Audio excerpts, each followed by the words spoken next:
Pemirsa, jangan lupa subscribe YouTube channel Official iNews dan nyalakan loncengnya.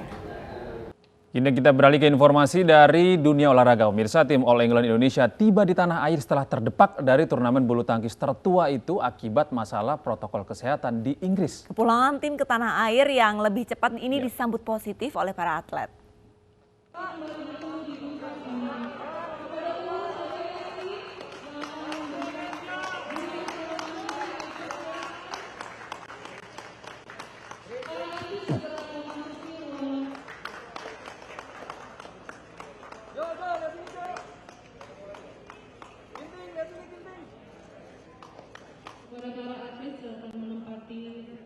Setibanya di Bandara Soekarno-Hatta, tim All England disambut Menteri Pemuda dan Olahraga Zainuddin Amali dan Sekjen PP PBSI Listio Sigit Prabowo beserta jajarannya.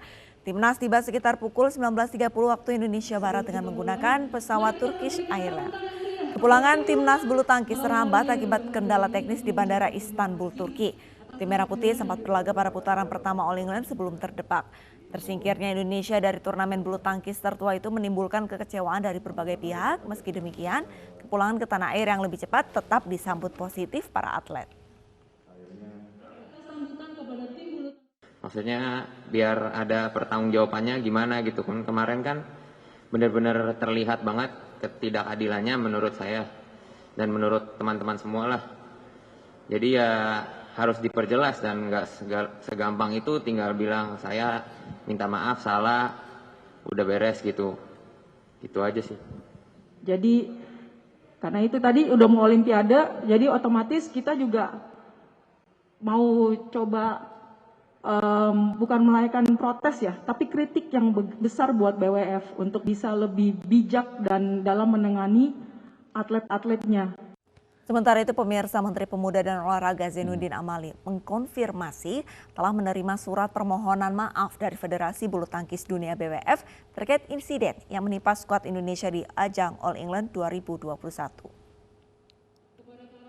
Menpora mengatakan permintaan maaf langsung datang dari Presiden BWF Poul-Erik Hoyer Larsen. Presiden BWF menyampaikan permohonan maaf mulai dari Presiden Joko Widodo hingga seluruh insan bulu tangkis di Indonesia. Insiden yang menimpa skuad Indonesia di ajang All England 2021 juga membuat jajaran BWF tidak nyaman karena Indonesia merupakan kekuatan besar untuk olahraga bulu tangkis.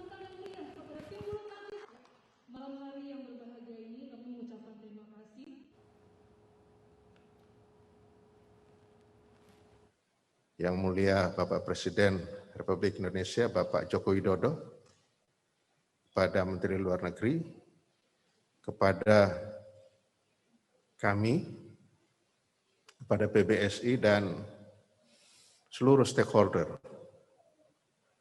bulu tangkis yang ada di tanah air, dan di bagian lain juga Presiden BWF menyampaikan bahwa, dan ini satu pengakuan yang disampaikan, Indonesia merupakan satu negara besar untuk olahraga bulu tangkis, dan bulu tangkis ini menjadi ikon kebanggaan kita. Pemirsa, penerapan tilang elektronik ini secara nasional mulai diterapkan hari ini tanggal 23 Maret 2021. Gede, sudah tahu?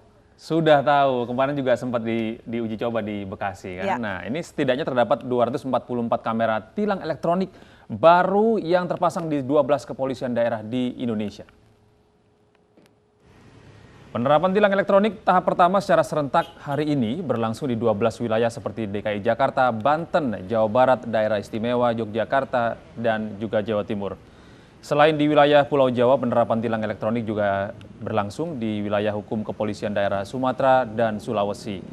Hadirnya tilang elektronik nasional ini bertujuan untuk meningkatkan rasa kedisiplinan berkendara oleh masyarakat. Total terdapat 244 kamera tilang elektronik baru yang terpasang di 12 Polda di Indonesia.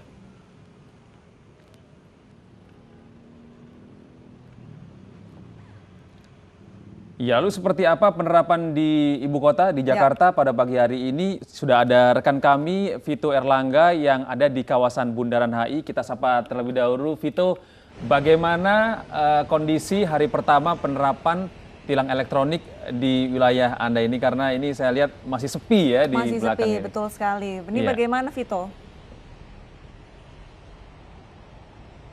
Ya, baik Gede dan Arlista, dapat kami laporkan terkait dengan penerapan e-tilang di wilayah DKI Jakarta, tepatnya di tempat di mana saat ini saya melaporkan, yaitu di kawasan Bilangan Sudirman Tamrin. Memang berdasarkan keterangan dari Kombes Pol Sambodo Purnomo selaku Dirlantas Polda Metro Jaya beberapa waktu lalu saat memberikan keterangan di hadapan media, rencananya pada hari ini Polda Metro Jaya akan menambah sebanyak 41 kamera e-tilang baru di 41 titik di wilayah DKI Jakarta. Dan jika dapat kami perinci bahwa di 41 titik kamera baru e-tilang ini akan terpasang di 4 kategori wilayah atau kategori lokasi, yaitu pertama di Jalan Arteri maksud kami terpasang sebanyak 16 titik, yang mana ini merupakan penambahan terbanyak jika dibandingkan dengan ruas-ruas jalan lainnya.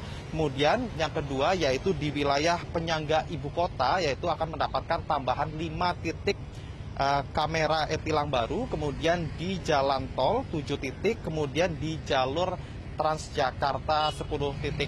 Mungkin Arlista dan Gede mungkin dapat saya perlihatkan pada Anda salah satu kamera e-tilang baru yang berada di lokasi MH Tamrin. Ini seperti yang berada tepat di belakang saya. Ini merupakan jenis kamera e-tilang baru yang mana jika dapat kami jelaskan berdasarkan informasi yang kami terima, berbeda dengan kamera e-tilang sebelumnya. Pada pengadaan baru atau pengadaan keempat di wilayah DKI Jakarta, kamera e-tilang ini juga dilengkapi dengan kemampuan untuk mendeteksi kecepatan kendaraan serta dimensi kendaraan, yaitu dengan adanya fitur speed cam dan wait in motion, yang mana kamera mampu mendeteksi kecepatan dan dimensi kendaraan untuk mendeteksi kelebihan muatan pada kendaraan khususnya di wilayah jalan tol. Kemudian selain itu, kamera ini juga bisa memotret pelanggaran terhadap marka jalan, kemudian tindakan pengendara yang menyalahi atau menerobos aturan ganjil genap, serta penerobosan jalur busway. Kemudian dapat kami laporkan terkait dengan penerapan nantinya untuk penerapan e-tilang ini seperti halnya pada penerapan e-tilang sebelumnya. Nantinya para pengendara ini akan, para pelanggar maksud kami akan terpotret oleh kamera dan kemudian dari hasil jepretan tersebut akan terekam dan langsung tercatat di pusat data kepolisian lalu lintas. Kemudian polisi akan melakukan verifikasi terhadap pelanggaran tersebut, kemudian dicocokkan antara foto dengan data dan data kendaraan yang sudah tersedia di Polda Metro Jaya. Kemudian petugas kepolisian setelah memberikan informasi pada pelanggar, ini akan memberikan waktu sebanyak 7 hari untuk pengendara kendaraan atau pelanggar ini melakukan konfirmasi selama 7 hari, baik melalui telepon ataupun melalui website atau langsung mengunjungi ke posko yang sudah disediakan. Jika dalam 7 hari para pelanggar lalu lintas ini tidak melakukan konfirmasi, maka STNK akan langsung diblokir oleh petugas kepolisian. Gede dan Arlista. Baik, Vito, selain di DKI Jakarta, tadi ada di mana saja titik-titik yang nantinya akan diberlakukan e-tilang ini, Vito?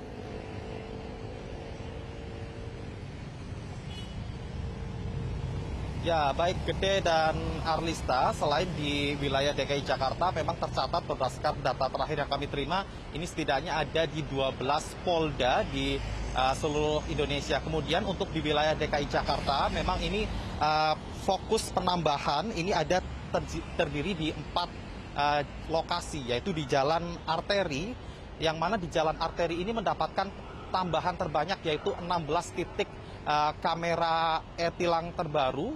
dan kemudian di jalan tol, kemudian di jalan Transjakarta yang mana nantinya di kamera yang tersedia di jalur busway ini untuk mengawasi apakah adanya penerobosan oleh pengendara arus lalu lintas lain menuju ke jalur busway, kemudian di jalur tol. Rencananya juga Arlista dan Gede berdasarkan keterangan yang kami terima dari Dirlantas Polda Metro Jaya sendiri akan terus melakukan penambahan e-tilang di wilayah DKI Jakarta yang mana hingga saat ini pada tahapan keempat total wilayah DKI Jakarta ini sudah memiliki 98 unit kamera e-tilang yang tersebar di seluruh wilayah DKI Jakarta. Dan rencananya Dirlantas Polda Metro Jaya ini akan melakukan penambahan e-tilang pada pengadaan kelima, yaitu sebanyak 60 kamera e-tilang, sehingga total ditargetkan wilayah DKI Jakarta akan memiliki sebanyak 158 kamera e-tilang yang tersebar di seluruh wilayah DKI Jakarta. Arlista.